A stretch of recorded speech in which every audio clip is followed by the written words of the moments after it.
अथ पंचमो अध्याय। भगवद गीता के 5वें संन्यास योग नामक अध्याय को प्रारंभ करते हैं। दूसरे अध्याय का नाम ज्ञान योग था। उसमें ज्ञान के ही विषय में समझाया गया। ज्ञान ये विश्व ही परमात्मा है, यह प्रत्यक्ष दर्शन बोध कराने वाले विवेक का नाम है। तीसरे अध्याय में कर्म का प्रतिपादन गया, यानी बिना ज्ञान के कर्म नहीं किया जा सकता और कर्म करने पर ही ज्ञान की पहचान होती है।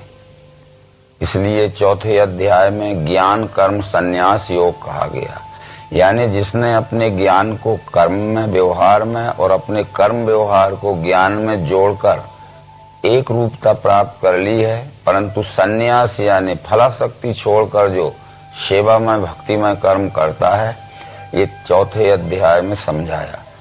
परंतु अर्जुन के मन में ये समझ में आया कि कभी कभी आप ज्ञान को श्रेष्ठ बतलाते हो, कभी कभी आप कर्म को श्रेष्ठ बतलाते हो, तो मैं ये कैसे समझूं कि मुझे ज्ञानी ही बनना है कि कर्म ही करना है। ऐसा लगता है कि मेरा भ्रम आप दूर नहीं कर रहे हो और संशय भ्रम बढ़ा रहे हो। तो ये अर्जुन के मुख से जो प्रश्न था, अर्जुन बोला, हे कृष्ण, त्याग कर्मों का कहते फिर योग भी, दोनों में लाभदायी जो वो एक मुझसे कहो। ज्ञान ही श्रेष्ठ है या लाभदायी है कि कर्म ही श्रेष्ठ है, कर्म करना लाभदायी है। कृष्ण जी ने जो समझाया था वो भगवान बोले, कर्म योग कर्म त्याग दोनों में हित है भला। इनमें कर्म का योग श्रेष्ठ है कर्म त्याग से।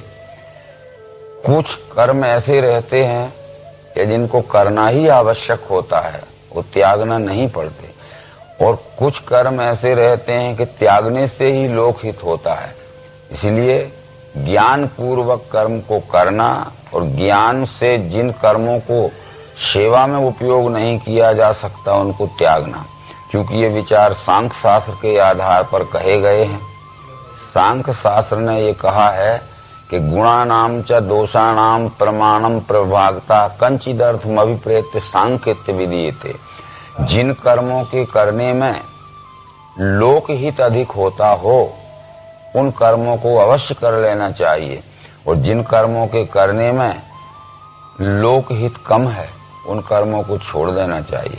फिर भी कर्म त्यागने की अपेक्षा कर्म करना ही श्रेष्ठ है, क्योंकि नहीं रह सकता कोई क्षण भी कर्म के बिना।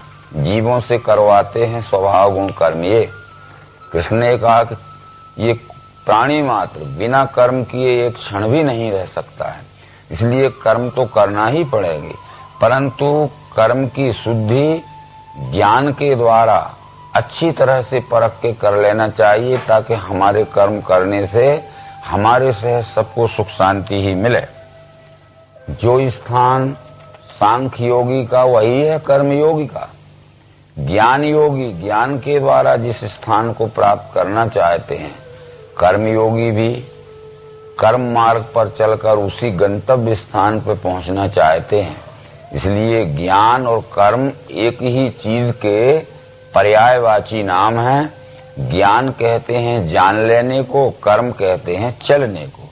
यदि हमने ठीक से जान पहचान नहीं की तो हम कर्म नहीं कर पाएंगे, और कर्म करने पर ही ज्ञान की पहचान होती है।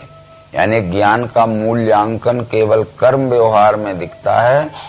इस तरह से वे अज्ञानी हैं जो ऊपर से तो दिखाऊ से लगते हैं, परंतु जिनका कर्म व्यवहार ज्ञान पूर्वक नहीं होता है, वो जो महामूढ़ जीव आत्मा कर्मेंद्रिय दबाए के हिये से भोग ही ताके मिथ्याचारी उसे कहा।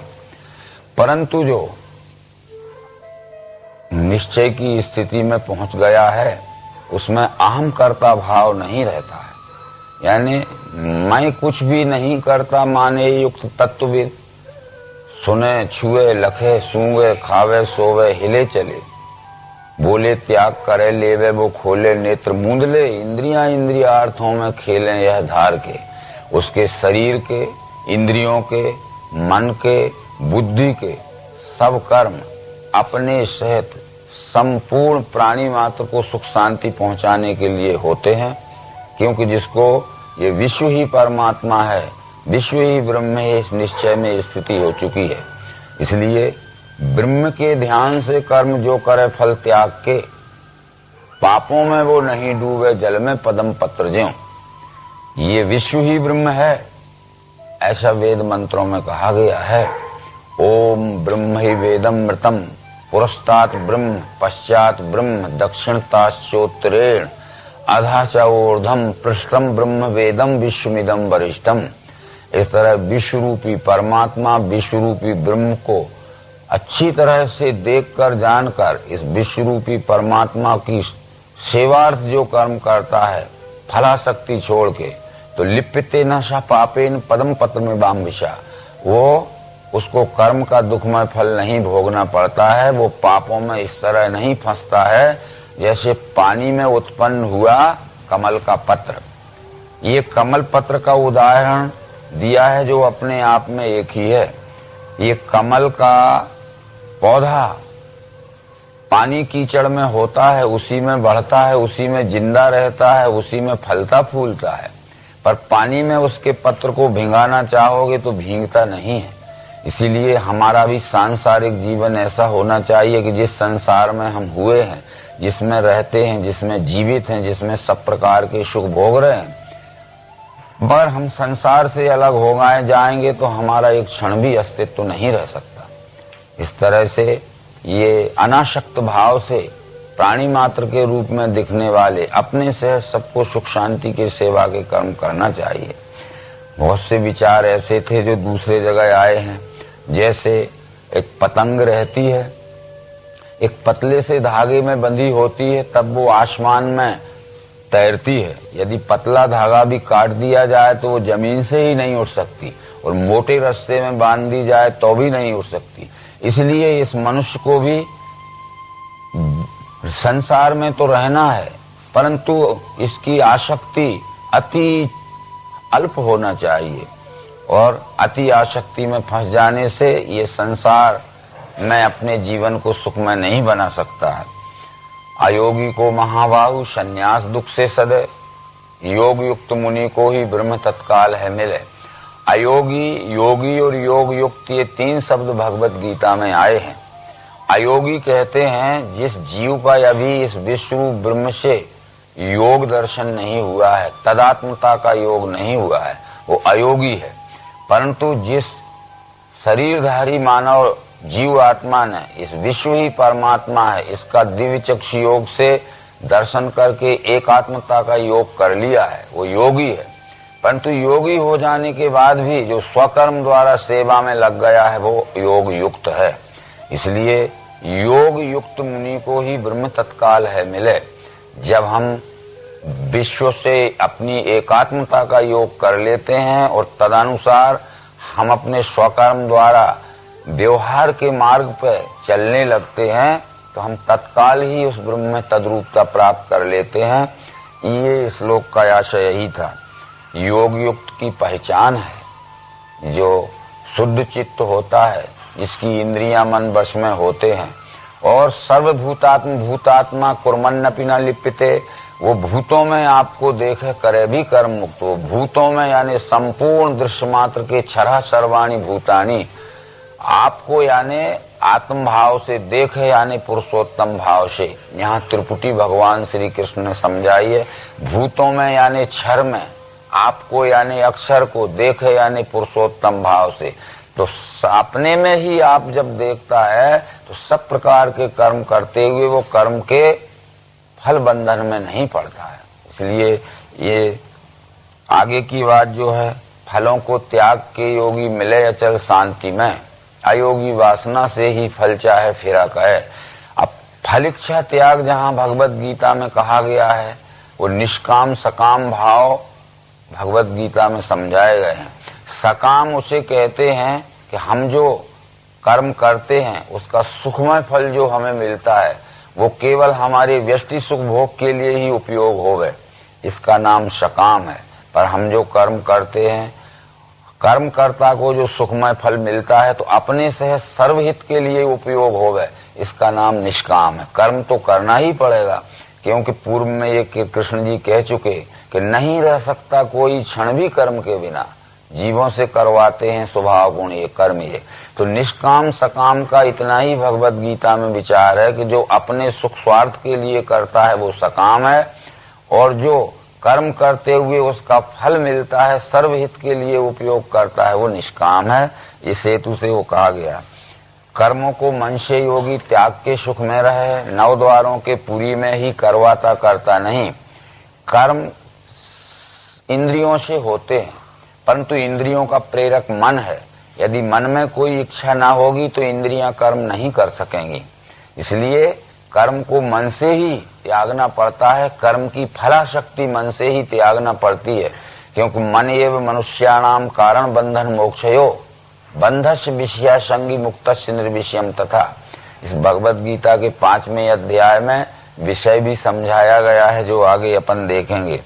इंद्रियों के भोग सारे आवागमन युक्त हैं, कौन ते दुख के दाता, इनमें ज्ञानी फंसे नहीं।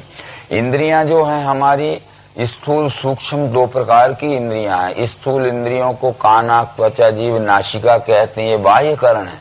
सूक्ष्म इंद्रियां मन बुद्धि अहंकार चित्त है। तो इंद्रियों के भोग सारे आवागमन युक्त हैं। कुछ हमारी मानसिक इच्छाएं रहती हैं और वो इंद्रियों के द्वारा उन इच्छाओं की पूर्ति होती है।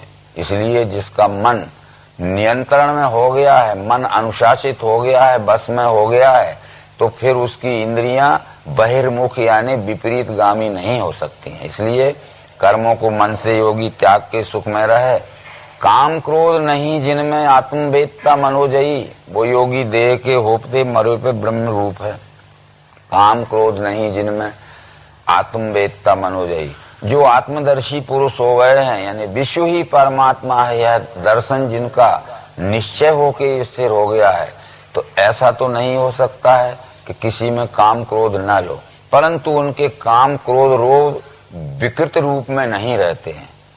काम क्रोध लोभ के वो वश में नहीं रहते हैं। काम क्रोध लोभ को अपने वश में रख के अपने ही शरीर में स्थान देते हैं।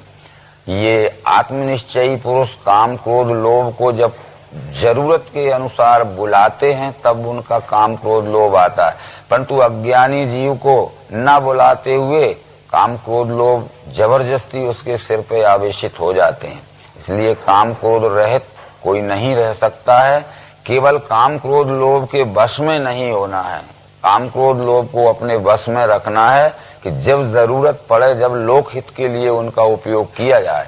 भगवान श्री मायरन चेतन जी ने कहा है कि नर्तन के बैरी नरक द्वार दुखदाई हैं, काम क्रोध अरु लोभ तीन ये भाई। सेवार्थ विश्व के तीन भाव मन लाई, रखना सो देवी संपत्ति की चतुराई। इसलिए काम क्रोध लोभ का जो विश्व सेवा के लिए उपयोग करता है वह आत्मनिश्चयी पुरुष है। इस तरह इस काम क्रोध लोभ का यहाँ विचार करना है। काम क्रोध से उपजे वेग जो इस लोक में अंत तक सह लेता है, वो सखी सुखी नर युक्त हो। काम क्रोध लोभ को वैसे तो हम समझते हैं कि इनके बस में ना होंगे, पर जब इनका आवेश आता है, उस आवेश के समय जो इनके वश में नहीं होता है, अपना संतुलन नहीं खोता है मानसिक, बराबर वो मनुष्य सुख शांति से अपने से सबको सुखमय बनने का कारण हो सकता है। फिर विषयों को बाहरी त्याग दृष्टि विरकुटी में धरे, नाक में फिरने वाले प्राण अपान सम करे। यहाँ स्पर्शान कृत्वा बहिर्वाह्य चक्षुषैवांतरे भुर्वो, विषयों को बाहरी त्याग है। बाहरी का मतलब है कि जो वस्तु अपने अधिकार के बाहर है उसके उपयोग की इच्छा त्याग देना है, और जो वस्तु अपने अधिकार के अंदर है उसको जरूरत से बाहर उपयोग की इच्छा जिसने त्याग दी है वो निर्विषय मनुष्य कहलाता है। ऐसा विचार वेदांत में भी आया है कि निर्विकारतया वृत्त्या ब्रह्माकारतया पुनः वृत्ति विस्मरण संज्ञक समाधि ज्ञान मुच्यते। तो इस तरह से विषय तो छूट नहीं सकते हैं। हर मनुष्य को अपने जीवन यापन करने के लिए खाना पीना सोना जागना अथवा गृहस्थी के आहार विहार के सब कर्म करना पड़ेंगे, पर अधिकार के अंदर और आवश्यकता के अंदर जो उपयोग करता है वो मनुष्य निर्विषय कहलाता है। अधिकार के बाहर और आवश्यकता के बाहर जो उपयोग करता है वो मनुष्य विषयी कहलाता है। जैसे इसका एक दृष्टांत स्वरूप उदाहरण दिया जाता है कि भूख लगना स्वाभाविक है। यदि हम चाहें कि भूख न लगे तो हमारे चाहने से कुछ नहीं होता है। भूख लगना स्वाभाविक है, तो भूख मिटाने के लिए भोजन करना भी स्वाभाविक है। भूख मिटाने के लिए भोजन करना विषय नहीं है, परंतु जरूरत से ज्यादा खा लेना ये विषय हो जाएगा, या हमारे अधिकार के बाहर की वस्तुएं किसी से छीन के खाना और अपनी भूख मिटाना ये विषय हो जाएगा। इसलिए विषय के विषय में इतना ही समझना है, और घर द्वार, स्त्री, बाल बच्चे आदि छोड़कर काम धंधा छोड़ना ये निर्विषय नहीं है। मन धी इंद्रियां जीती, न इच्छा भय क्रोध है, मुनिषो मोक्ष का सेवी सदा ही मुक्ति में रहे। जहां तक भगवत गीता में मोक्ष का विचार बतलाया गया है, जिसका शरीर, इंद्रियां, मन, बुद्धि स्वाधीन हो गए हैं, तो वह मनुष्य मुक्त है। अभी तक हम ये जानते हैं कि देह त्यागने के बाद मुक्ति होती है, पर भगवत गीता इससे सहमत नहीं है। मुक्ति का अर्थ है जिस मनुष्य के शरीर के रहते हुए जीवित अवस्था में ही सब प्रकार के संशय भ्रम निकल गए हैं। संशय भ्रम से छूट जाना ही मुक्ति है। इस तरह से वेदांत में भी ये बात कही गई है कि देहस्य त्यागो न मोक्षो न दंडस्य कमंडलौ, अज्ञान हृदय ग्रंथि नाशो मोक्षित विधीयते। शरीर त्यागने से कोई मुक्त नहीं होता है, घर द्वार छोड़ने से कोई मुक्त नहीं होता है, काम धंधा छोड़ने से, खाना पीना छोड़ने से कोई मुक्त नहीं होता है। केवल हमारे अंतःकरण में जो अज्ञान से उत्पन्न भ्रम है, मैं कौन हूँ, ये विश्व क्या है, ये ठीक से न जानना भ्रम है। ये भ्रम निवृत्ति जिसकी हो गई है वह मुक्त पुरुष है। ये समझाते हुए ये संन्यास योग नाम का भगवत गीता का 5वां अध्याय संपूर्ण हुआ। नर्मदे हर।